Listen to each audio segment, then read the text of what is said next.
கொண்டார்.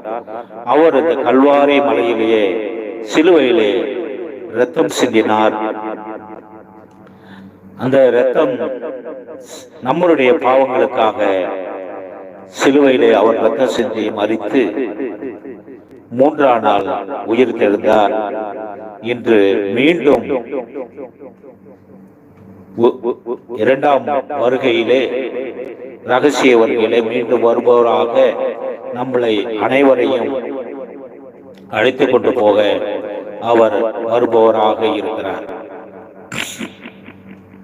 மனிதன் இழந்து போன அந்த ஆசீர்வாதத்தை மீண்டும் மனிதனை ரட்சிக்க அவர் தன் சிலுவையிலே தன்னை ஒப்பு கொடுத்தார். அல்லேலூயா. யாராவது இருந்தா ஆமீன் சொல்லுங்களேன். அல்லேலூயா.